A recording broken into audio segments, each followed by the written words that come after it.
Hello friends, నేను Praveen Shankari. Assembly అవుతుంది, రెండో రోజు మనం చూస్తున్నాం. వాడివేడిగా చర్చలు జరుగుతున్నాయి అసెంబ్లీలో. ఇది బీసీ బిల్లు గురించి కావచ్చు, యూరియా గురించి కావచ్చు, రాష్ట్రంలో ఉన్న సమస్యల గురించి. బీఆర్ఎస్ ఎమ్మెల్యేలు వాళ్ళు చేసే దాడికి ప్రభుత్వం సరిగ్గా సమానాలు చెప్పలేకపోతుంది. ఒక్కొక్క రేంజ్లో విడుచుకపడుతుంది ప్రభుత్వం మీద. ఒకసారి KTR, BRS working president, Sircilla MLA KTR ఏం మాట్లాడుతుందో ఒకసారి చూడండి. అట్లాగే ఇంకొక మాట కూడా నేను అడుగుతా ఉన్నా అధ్యక్ష. ఎస్, రాహుల్ గాంధీ గారు ఒక నినాదం ఇచ్చారు అధ్యక్ష. జిత్నా ఆబాదీ ఉత్నా హక్, జిత్నీ బాగేదారి ఉత్నీ హిస్సేదారి. మంచి మాట అధ్యక్ష, మంచి మాట, మంచి ఆలోచన. డెఫినెట్లీ ఆచరణీయం, అనుసరణీయం, తప్పకుండా సాధించాలి. కానీ నేను అడుగుతా ఉన్నా అధ్యక్ష, రాహుల్ గాంధీ గారు ఇవాళ ఓట్ చోరీ గురించి దేశం అంతా మాట్లాడుతున్నారు. మరి 42% రిజర్వేషన్ విషయంలో ఇక్కడ జరిగిన ప్రయత్నాన్ని ఎందుకు వారు పార్లమెంట్లో లేవనెత్తలేరు? కాంగ్రెస్ పార్టీకి 100 మంది ఎంపీలు ఉన్నారు అక్కడ. మీరెందుకు గట్టిగా పట్టుబడతలేరు? పార్లమెంట్లో 42% మీద అక్కడ కదా జరగాల్సింది చర్చ, అక్కడ కదా జరగాల్సింది రాజ్యాంగ సవరణ. అక్కడ చేయాల్సిన ప్రయత్నం చేయకుండా ఇక్కడ ఎంత చేస్తే కంఠశోష తప్ప ఏమొస్తుంది అధ్యక్ష? అల్టిమేట్ గా చేయాల్సిన చోట చేయాల్సిన కాడ ప్రయత్నం చేయకుండా ఇక్కడ ఉండే మన బీసీ బిడ్డల్ని మభ్యపెట్టడానికో, రేపు స్థానిక సంస్థల ఎన్నికల్లో కొంత ప్రయోజనం పొందడానికో ప్రయత్నం చేసినా ఇవాళ మేధావులు, జస్టిస్ ఈశ్వరయ్య గౌడ్ లాంటి మేధావులు, మన మాజీ రిటైర్డ్ అధికారి చిరంజీవులు గారు లాంటి మేధావులు అందరూ కూడా మాట్లాడుతున్నారు. బలహీన వర్గాల బిడ్డలు బయట వేదికల్లో మాట్లాడుతున్నారు. రాజ్యాంగ సవరణ చేయాలని చెప్పి కోరుతా ఉన్నారు. వాస్తవంగా జరిగింది ఏంటి అధ్యక్ష? ఆనాడు బీసీ రిజర్వేషన్ల విషయంలో కేసీఆర్ గారి ప్రభుత్వం ఏం చేసింది అధ్యక్ష? ఆ రోజు మేము మరి 2000 నేను సరిగ్గా ఇది చెప్తాను సార్. ఆర్టికల్ 243 D6 ప్రకారం బీసీ రిజర్వేషన్లు రాష్ట్రాలే ఇచ్చుకోవచ్చు అని చెప్పి మాకు ఆదేశాలు మేము ఇచ్చాం, వచ్చినాయి అధ్యక్ష. వచ్చిన తర్వాత 2018లో కేసీఆర్ గారి ప్రభుత్వం ఆనాడు ఉంటే, టీఆర్ఎస్ ప్రభుత్వం ఉంటే, దాన్ని అనుసరించే మనం కొత్త పంచాయతీరాజ్ చట్టం తెచ్చాము. స్థానిక సంస్థల్లో మొదలు 34% రిజర్వేషన్ కూడా కల్పించుకున్నాం. జీవో నంబర్ 396 ఆ రోజు ప్రభుత్వం, ఇప్పుడు మీ దగ్గర ప్రభుత్వంలో ఇవన్నీ కూడా ఉంటాయి చూసుకోండి. 396 ఇచ్చారు అధ్యక్ష కేసీఆర్ గారి ప్రభుత్వం, 34% రిజర్వేషన్ కల్పిస్తుంది. అయితే వెంటనే ఇక్కడ నేను ఈ విషయం వాస్తవంగా చెప్పొద్దు అనుకున్నాను అధ్యక్ష, కానీ చెప్పక తప్పట్లేదు. ముఖ్యమంత్రి గారు మరి సభ్యులను, రాష్ట్రాన్ని తప్పుదోవ పట్టించినప్పుడు చెప్పక తప్పదు. వెంటనే ఆ రోజు తెలంగాణ ప్రభుత్వం కేసీఆర్ గారి నాయకత్వంలో జీవో నంబర్ 396 ఇచ్చి ఆ రోజు బలహీన వర్గాల బిడ్డలకు మనం న్యాయం చేసే ప్రయత్నం చేస్తే స్థానిక సంస్థల్లో ఒక గోపాల్ రెడ్డి అనే ఒక వ్యక్తి, మహబూబ్ నగర్ జిల్లాకు సంబంధించిన వ్యక్తి అధ్యక్ష, హైకోర్టుకు పోయారు, దీన్ని అడ్డుకున్నారు అధ్యక్ష. ఎవరు అధ్యక్ష ఈ గోపాల్ రెడ్డి గారు? ముఖ్యమంత్రి గారికి సన్నిహిత బంధువు, అదేవిధంగా కాంగ్రెస్ పార్టీ నాయకుడు. ఆయన పోయి ఆ రోజు కోర్టుకు పోయి అడ్డుకున్నారు అధ్యక్ష. అడ్డుకోవడం వల్లనే ఆ రోజు కాంగ్రెస్ పార్టీ చేసిన నిర్వాహకం వల్లనే జరిగింది. సీఎం గారు కనుక రాజకీయపరమైన అంశాలు మాట్లాడకపోతే మాకు కూడా మాట్లాడాల్సిన అవసరం లేదు. సభ దృష్టికి, సభ్యుల దృష్టికి, రాష్ట్ర ప్రజల దృష్టికి వాస్తవాలు చెప్పాలి కాబట్టి నేను చెప్పాను. కానీ మాకు వేరే ఉద్దేశాలు లేవు అధ్యక్ష. సంపూర్ణంగా ఈ బిల్లును స్వాగతిస్తున్నాం, సహకరిస్తున్నాం, సలహాలు కూడా ఇస్తున్నాం. స్వీకరిస్తారా లేదా మీ విజ్ఞత, దాన్ని మేము చేయగలిగేది ఏమీ లేదు. కానీ వాస్తవాలు చెప్పాలి కాబట్టి 2018లో మేము జీవో తెచ్చిన మాట వాస్తవం. బలహీన వర్గాలకు 34% రిజర్వేషన్ ఇవ్వాలని సంకల్పించి జీవో నంబర్ 396 తెచ్చిన మాట వాస్తవం. గోపాల్ రెడ్డి అనే నాయకుడు అడ్డుకున్న మాట వాస్తవం. వారు ముఖ్యమంత్రి గారికి దగ్గరి బంధువు అన్న మాట వాస్తవం. మహబూబ్ నగర్ జిల్లా అన్నది వాస్తవం. అందులో నేనే తప్పు చెప్పట్లేదు, వక్రీకరించట్లేదు. చూసారు కదా, బీసీ బిల్లు మీద కాంగ్రెస్ పార్టీ చేస్తున్న ఈ ఎత్తుగడలు, ఈ డ్రామా మొత్తాన్ని కూడా బయటపెట్టే ప్రయత్నం చేసిండు. దాంతోపాటే గంగుల కమలాకర్ గతంలో ఆయన ప్రభుత్వంలో ఉన్నప్పుడు, బీఆర్ఎస్ ప్రభుత్వం ఉన్నప్పుడు బీసీ మంత్రిగా చేసింది ఆయన. 10 నిమిషాలు బీసీ బిల్లు గురించి, బీసీల రిజర్వేషన్ గురించి చాలా క్లియర్గా అర్థమయ్యేలాగా చెప్పిండు. అది కూడా ఒకసారి ఒక లుక్ వేయండి అధ్యక్ష. 42% రిజర్వేషన్ తీసుకున్నామన్నారు అధ్యక్ష. బిల్లు తీసుకొస్తాం, బిల్లు తర్వాత జీవో తీసుకొస్తామని చెప్పారు. నేను గౌరవ ముఖ్యమంత్రి సూటిగా అడుగుతున్నాను, ఈ రాష్ట్రం యొక్క అసెంబ్లీ తీర్మానం చేసిన తర్వాత బిల్లు పాస్ అయితే జీవో ఇవ్వాలంటే మరి ఈ 22 నెలలు ఏం చేసింది? మరి అప్పుడే మీ ప్రభుత్వం ఏర్పడిన తర్వాత 6 నెలలు ఇస్తామని చెప్పి కామన్ డిక్లేర్ ఇచ్చింది కదా. అదే రోజు మీరు జీవో వచ్చి ఎన్నికలు పోవస్తుండే కదా. మరి ఎందుకు జీవో వేయకుండా సుమారు 6 కమిటీలు వేసిన అధ్యక్ష? నేను ఒకటి వరుసగా చెప్తున్నా అధ్యక్ష, మీరు నిజంగానే ఈ రోజు కార్యక్రమం చేసే విధంగా అప్పుడే చేస్తే గిట్ట మీరు ఈ జీవో నెంబర్ 26 తీసుకొచ్చారు. జీవో నెంబర్ 26 మార్చి 2024 తీసుకొచ్చారు. బ్యాక్వర్డ్ క్లాస్ డిపార్ట్మెంట్ నుంచి జీవో ఇష్యూ చేసిన అధ్యక్ష. ఆ జీవోలో క్లియర్ గా రిజర్వేషన్ పాస్ చేసినాం, కులగన్న సర్వే చేస్తామని చెప్పి తెలియదు అధ్యక్ష. ఈ జీవో నెంబరు బీసీ కమిషన్ ద్వారా వచ్చింది 26. దాని తర్వాత బీసీ కమిషన్ మాయమైంది, లేదు బీసీ కమిషన్. జీవో నెంబర్ 18 తీసుకొచ్చిండ్రు, ప్లానింగ్ డిపార్ట్మెంట్ ద్వారా ప్లానింగ్ డిపార్ట్మెంట్ ద్వారా సర్వే చేస్తారని చెప్పింది. ఆ రోజు ఉత్తమ్ కుమార్ రెడ్డి గారి అధ్యక్షన కమిటీ వేశారు, బీసీ కమిషన్ మాయమైంది అధ్యక్ష.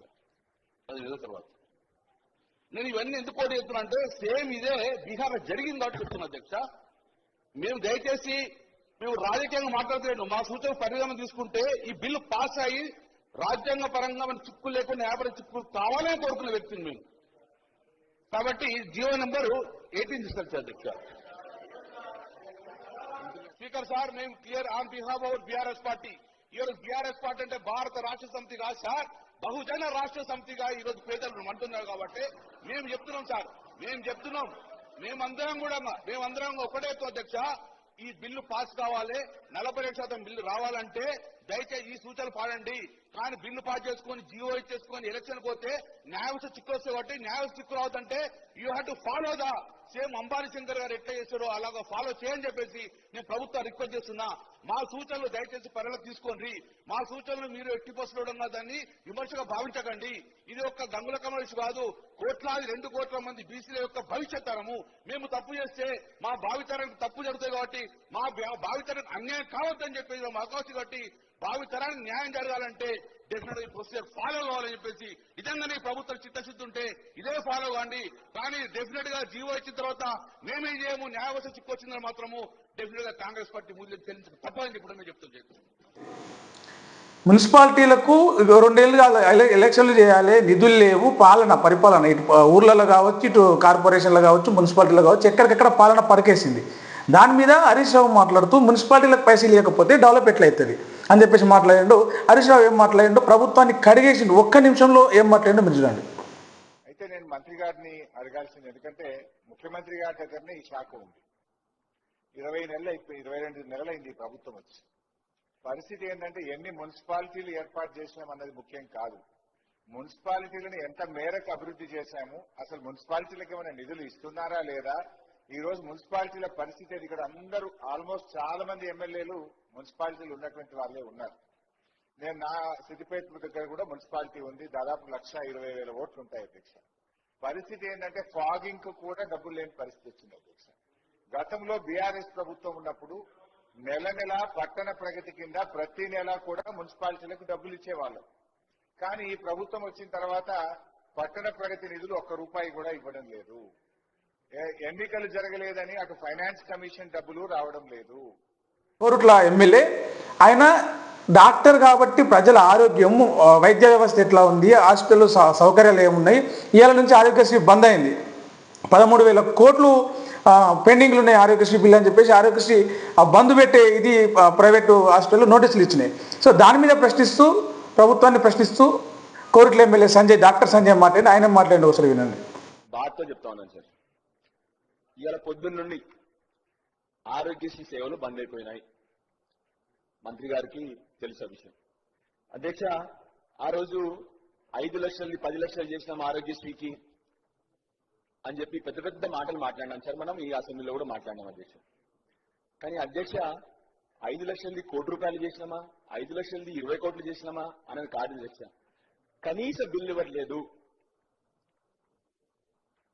ఆరోగ్య శాఖ మంత్రి గారేమో నేను ఎప్పుడు పోయినాను ఏ విషయంలో అయినా కూడా పాపం సంపూర్ణంగా నాకు మద్దతు ఇస్తా ఉంటారు. డాక్టర్ సంజయ్ గారు చెప్పిన సమస్య వెంటనే తీర్చాలని చెప్తారు. మరి ఎక్కడి నుంచి ప్రాబ్లం వస్తా ఉందో నాకు అర్థమవట్లేదు అధ్యక్ష. ఇవాళ private medical care establishments act గురించి మనం ఇవాళ డిస్కస్ చేస్తున్నాం, లా రిపీల్ చేస్తున్నాం. ఇష్యూ ఏంటంటే అన్ని ప్రైవేట్ మెడికల్ హాస్పిటల్స్ ఇవాళ అసలు ట్రీట్మెంట్ ఇవ్వడం బంద్ చేసిన తర్వాత what are we talking about? మనం ఏం మాడుతున్నాం ఇంకా ఇప్పుడు మన ఇక్కడ కూర్చొని? మందులు లేవు, కనీస మందులు లేవు హాస్పిటల్లో, కనీస సౌకర్యాలు లేవు. అధ్యక్ష, మా కొరుట్ల హాస్పిటల్ అధ్యక్ష 100 పడకల ఆసుపత్రి అధ్యక్ష ఆరంభించి 2 సంవత్సరాలు అయింది అధ్యక్ష. హాస్పిటల్ ఖాళీగా పడింది అధ్యక్ష, ఒక్క స్టాఫ్ లేదు అధ్యక్ష. నేను ఇప్పటికి దాని గురించి చాలా సార్లు రిక్వెస్ట్ చేసిన అధ్యక్ష. అంటే మీరు అర్థం చేసుకోండి అధ్యక్ష, ఇప్పుడు సీజనల్ వ్యాధులు వస్తా ఉన్నాయి అంటే మన ప్రైవేట్ హాస్పిటల్ బిల్ యాక్ట్ గురించి మనం మాట్లాడుతూ ఉన్నాం. మన గవర్నమెంట్ హాస్పిటల్ మాత్రం స్ట్రెంథెన్ చేసుకోవట్లేదు అధ్యక్ష. 2 ఏళ్ళైంది 100 పడకల ఆసుపత్రి ఓపెన్ చేసి, దాంట్లో ఇప్పటివరకు స్టాఫ్ కూడా ప్రొవైడ్ చేయలేని పరిస్థితి అధ్యక్ష. అధ్యక్ష మళ్ళీ ఒకసారి మీ ద్వారా రిక్వెస్ట్ చేసేది, చిన్న చిన్న కష్టాలు ఇప్పుడు ఎందుకంటే ప్రజలకి మళ్ళీ ప్రైవేట్ హాస్పిటల్ బయట పోతా ఉన్నారు. ప్రైవేట్ హాస్పిటల్ పోతే మళ్ళీ మీకు తెలుసు ఆల్రెడీ రాష్ట్రం గత 3 నెలల నుంచి డిఫ్లేషన్ లో ఉంది.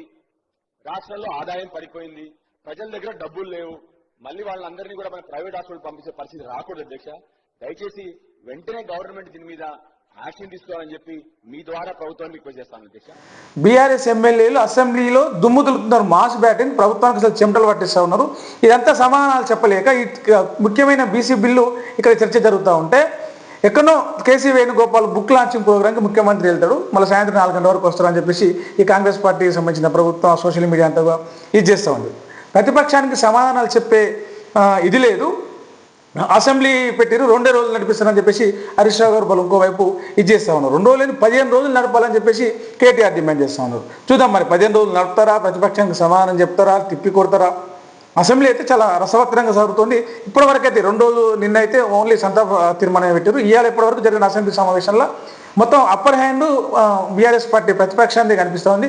మరి దీన్ని అధికార పక్షం కాంగ్రెస్ ప్రభుత్వం ఎట్లా చేస్తుందో చూద్దాం. ఈ అసెంబ్లీ సెషన్ అయిపోయే వరకు వాళ్ళు ఎట్లా దాన్ని తిప్పికొడతారా, ఎవరిది పై చేయి అవుతుంది అనేది చూద్దాం.